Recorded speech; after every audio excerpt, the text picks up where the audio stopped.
So today I want to talk about something that I have coined iterative design versus initiative design. And this is kind of a semi-response to M. Strange, sort of, not really. This is something I've been thinking about for a long time, but it's his kind of mentality and perspective that he shares on creativity that I've been following and listening to, and to be completely honest, modeling a lot of my persona off of for like a decade or more now. That really sparked this thought in my head because I respect so much what M. Strange does as a creator. And if you don't know who M. is, he's been someone I've been following his career since like 2006. He was a independent animator that did 3 feature-length feature films by himself in 3D, and then now he's doing game design. He's working on a huge, sprawling 3D action game that he's done by himself. He did a bunch of smaller projects before that. The dude is very prolific. And something that he's very focused on is the idea of originality. Originality is something that he's super hardcore about. Like, that's like his guiding principle in terms of the stuff he creates. Because the stuff he makes is very strange. It's out there. It's weird. Hence his name. Individuality and focusing on creating something new, a new experience, is something so central to his identity that it's part of his name and it's just everything that he does. And for a long time, I tried to do that because I thought that was very respectable. And I really do still now, that if you can strike out and make something wholly new, or as new as you can do, because like there's really no new ideas, quote unquote, like everything is kind of a remix. You can debate that all you want, but there is a lot of validity, I feel, to it. So, he's taking inspiration, but like reinterpreting it in a very different way than simply paying homage. So whether you want to argue that's true originality or not, it's not really the point of this discussion. But for the sake of debate, M. is an original creator. He makes new, interesting things that are not like what you're used to experiencing. That's like his entire shtick. And I tried really hard to be that for a long time, and I couldn't do it. I would classify M. and people like him as an initiative designer. He's someone who takes initiative, who creates something different, something not unlike what he is comfortable with. Or comfortable is not even the right word. It's not like what he takes in, right? We all take in inspiration. The whole reason he wants to be an animator or a game designer is because he likes animation in video games. So in that regard, you are being inspired. You are taking inspiration from things externally.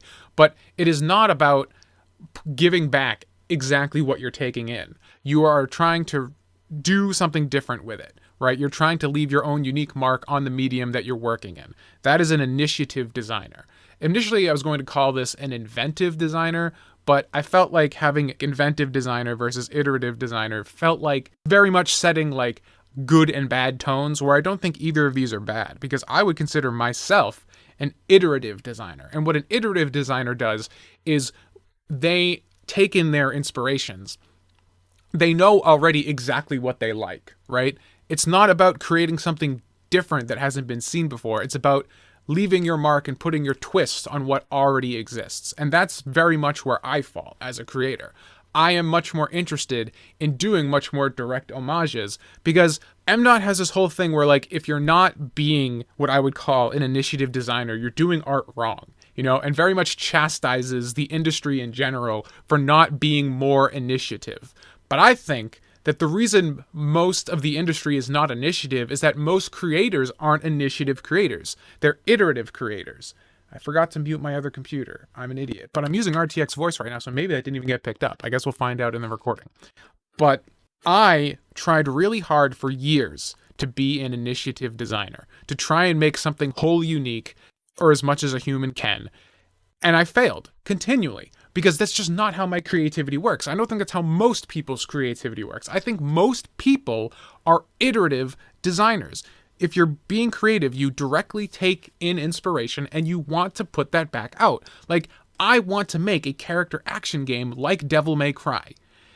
I don't think that's being a hack. I think that's knowing exactly what you want to make. And I could spend years and years laboring trying to do something wholly new and wholly unique. But if my creativity isn't wired that way, I'm just forcing my square peg into the round hole of creativity that doesn't vibe with me. I know what I like. I know what I like and I've experienced it before and I want to recreate that. Izumi is so heavily inspired by the PlayStation 2 Shinobi game that like the general gimmick of her character and her sword is so closely mirroring Hatsuma and Akujiki that there's differences, of course. Like Hatsuma's a human, Izumi's a raccoon ninja. It's like an anthropomorphized thing. Akujiki's a cursed sword, but it's just a sword. It's not alive. Whereas Akumaru, tentative name, in Izumi is a living character. And so there's differences, but it's very much iterative. There's a lot of visual motifs and stuff that are very similar to that game. And M-Dot, an initiative creator, would look at that and be like, you're just a hack. You're not being creative enough. You're not giving it your own unique spin. Whereas I think so many people, especially now with the internet and everybody's interconnected, the vast majority of people are iterative designers. They are taking in direct influence from other people and trying to integrate that in a much more direct way into their work. You see someone drawing something really interesting, you try and integrate that. You see a good idea, you try and integrate that. And I don't know, for a long time, I had M-Dot's mentality and I was putting it on myself that like, you gotta be an initiative designer. If you're not, you're being a hack. But once I kind of admitted to myself, no, I'm not M-Dot. I'm not an initiative designer. I'm an iterative designer. There are, my interest in making art is much more in the how and not the what. And I think if we're going to boil it down in a word, an initiative designer is about the what. An iterative designer is about the how. I know what I want to make. The struggle, the challenge, and the excitement is in how it's going to be done. How is it going to be tweaked just a little bit to give me that same experience that I already really enjoy and know what I want to create because it's already out there. It's about tweaking it to make it my own. Whereas an iterative designer is not satisfied with putting out something that's already been experienced. It's about trying to forge something new. And I think just from a very base level, like it does sound like those are very, like there's different tiers and one is clearly better than the other, like forging new paths and stuff. But at the same time, the downsides of being an initiative designer is that you're inherently going to have a lot harder time selling your stuff. And I don't just mean like actually selling for money, but just getting people interested. Because so much of the connected culture now is about being able to say it's X plus Y. Right? Because I just said, Izumi, it's like Shinobi PS2 and Devil May Cry, plus this weird anthropomorphic kind of angle that's more reminiscent of classic PlayStation 2 mascots from early in the 90s and early 2000s video games. So like, I can explain Izumi as a concept referentially through other things that I've directly consumed and like. And I'm kind of spitting that back out with my own twist because I'm an iterative designer. I know what I want. I've seen it already. I know what I want to make. And to the initiative designer, that seems like such a bad thing. But to force myself to be an initiative designer is to set myself up for failure because that's just not the way my brain works. I like having little references to other things very directly. Like in Izumi and the Eternal Midnight, the 2D video game that I'm eventually going to make sometime, the enemies in there are going to be direct references to transforming heroes like Kamen Rider and Super Sentai. They're all going to have little transformation moves. There's going to be a kaiju in there that's a reference to Godzilla. And like these are all remixes of things that I enjoy, but they're being represented very directly. You're going to be able to consume the content and play the game. I hate consuming the content as a phrase, but I use it all the time. You're going to be able to play the game and understand, oh, that's a reference to that, that's a reference to that, if you're in the know. Because I'm just paying homage to things I like and putting my twist on it. That's what an iterative designer does. They iterate. They take in what they like. They know what they already want to create because it's been there. They're not about trying to create something new. They're trying to contribute to something that already exists. And I don't think that's a bad thing. I used to think it was a bad thing, but when I realized that that's what I wanted to do, and that's where my creativity thrived the most, everything worked a lot better. Things clicked. There are other things I needed to click, which was about, changing from 2D to 3D in mediums, because I surrendered to what I was and stopped trying to be what I wanted to be. And I'll probably get into that in a more broad topic in a future podcast. But just like, I really romanticized the idea of being like a 2D illustration, comic book kind of guy that was making these bold new things that nobody had seen before. And I tried in high school and stuff when I started getting into MDOT in the beginning of college, like make my own drawing style that was totally unique. It had never been seen before and blah, blah, blah, blah. Because I wanted to be like MDOT. I wanted to be an initiative designer like he was. You look at MDOT stuff, it's unlike anything you've ever seen before. And I thought that was really fucking cool. And I still do. I totally respect the guy and love his work. And I talk to him all the time. He's one of my internet friends. I'd love to go to California and visit him someday. That'd be pretty fucking cool. But I lost so much productivity because I was chasing this goal that didn't represent who I was.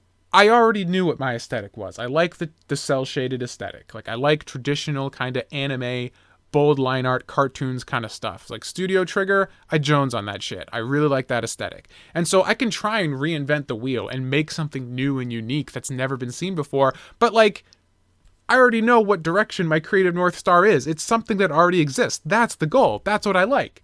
So instead of trying to build something new that like isn't even like natural to my creative inclinations, but will inevitably result in a product that is less interesting to me than what already exists, it's a fool's errand. And I think so many people idolize originality when most people are iterative designers, and that it's not negative, right? It sounds like initiative versus iterative sounds like iterative's worse, but I don't think it is. I think it's just understanding that most people fall into that category. Embrace it. Chase it. You're going to be so much more productive doing that. And I don't know, maybe people will think I'm wrong, but this is something I've been stewing on for like over a decade now, as I've slowly come to terms with this fact about myself. But now that I'm totally chill with it, Azumi has happened. I've made video games, I've made animations, I've gotten into 3D and made all this crazy stuff. Like, my productivity has skyrocketed since I've like accepted what I am and leaned into it. And not only has it upped my productivity, it's upped my satisfaction with the work. The work feels more natural because it is more natural. I'm working with my natural momentum instead of trying to push it away and do something for the prestige and mystique of being an original creator, which would be cool if I could do it. Obviously, I respect people like MDOT who can do it, but that's not me. It's not me. I'm an iterative designer. And I think if more people understood that and stopped trying to push towards originality for the sake of it and not because it was intuitive to them, you'd make more stuff and you'd be happier. Hey, thanks for listening to this episode of the Hyperbolic Whine Chamber. In addition to doing podcasts, I also make a bunch of 3D models and animations, which you can check out at twitter.com/TommyOliverSays. I'm also making a video game called Azumi and the Vertical Slice, and I have a simple game out right now called Ninja Suffering. You can check those out linked on said Twitter profile. If you want to help support the show and keep me making it and keeping it ad-free, you can check out patreon.com/polystation2 or subscribestar.com/TomOliver. Patrons have access to over 70 bonus podcasts, so if you like this podcast and want more right now, that's the place to do it. Thanks again for listening. This podcast updates 3 days a week, ideally, Monday, Wednesday, Friday, so feel free to subscribe on your preferred platform so you can catch new episodes as they come out. And patrons get episodes a week early. That's all I got for now. Have a good one.